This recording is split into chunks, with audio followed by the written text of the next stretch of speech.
कांकेर जिले और नारायणपुर जिले की सीमा पर अबूझमाड़ का जो प्रवेश द्वार है वहाँ पर गोमे गांव है जहाँ पर पुलिस और नक्सलियों के बीच भी मुठभेड़ हुआ था। पुलिस ने दावा किया है कि 2 नक्सली मारे गए हैं।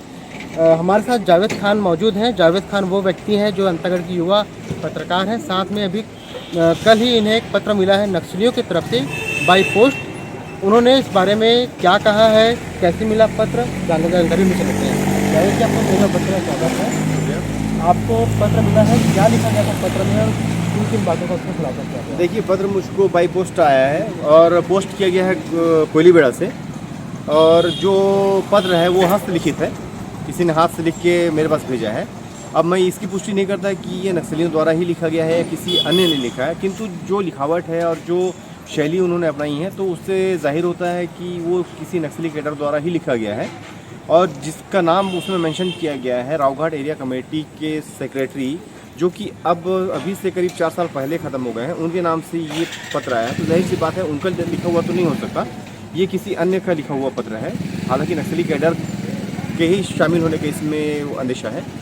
दरअसल उस पत्र में ये था कि जो गोमे में पुलिस और नक्सलियों के बीच में इनकाउंटर हुआ था, तो उस इनकाउंटर को वो फर्जी बता रहे हैं उन पत्र के हिसाब से। और उनका कहना है कि पुलिस और डीआरजी की टीम के बीच मुठभेड़ हुआ ज़रूर था और उसमें से कुछ जो कॉमरेड्स थे उनके कुछ सामान और इंसास राइफल एक छूट गई थी।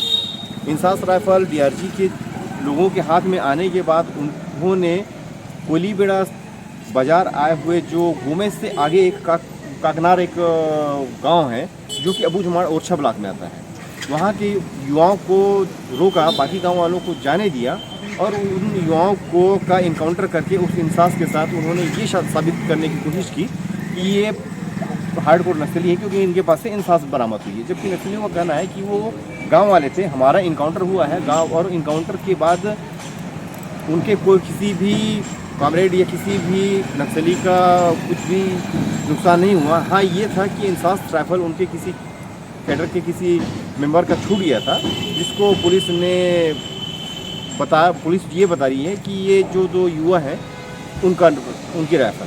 अच्छा, आप तो लंबे समय से पत्रकारिता कर रहे हैं, क्या इससे पहले भी कभी आपको ऐसे पोस्ट के माध्यम से पत्र आया है? क्या कभी बुलावा आया है? पहले जब सीआरपीएफ यहाँ पे नई आई थी, उस समय 2006-7 के आसपास की बात, 6 के आसपास की बात है। मैंने बड़े बड़े नक्सली जैसे गोपालनाथ थे, सुजाता थे, दशरूथ हैं, इन लोगों के साथ मैं 2-3 दिन रहा हूँ। दैनिक भास्कर के लिए जब मैं काम करता था, दैनिक भास्कर के लिए इंटरव्यू मैंने किया हूँ उस समय।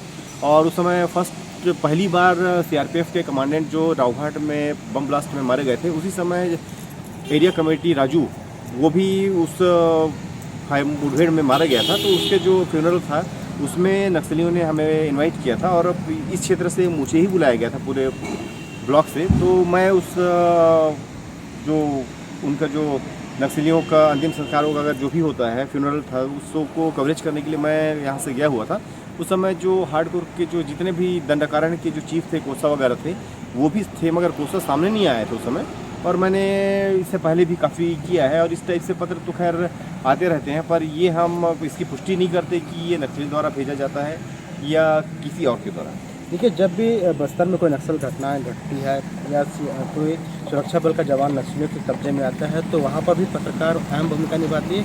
और कहीं किसी जंगली इलाके में या जंगल में कोई फर्जी मुठभेड़ होता है और वहाँ पर भी नक्सलियों को अपनी कोई बात रखनी होती है, तो वहाँ पर भी पत्रकारों की भूमिका जो है अहम नज़र आती है। ये पत्रकार ही है जो सच्चाई को सामने लेकर आते हैं और ऐसे पत्रकार जो है विश्वास पात्र लोग होते हैं, जो सुरक्षा बल के लिए भी अपने जान जोखिम में लेकर वहाँ अंदरूनी जंगल में जाते हैं उन्हें बचाने के लिए, और नक्सलियों की बात भी सरकार के समक्ष रखते हैं। न्यूज़ ऑफ बस्तर के लिए मैं जयंत कुमार रंगारी, अंतागढ़।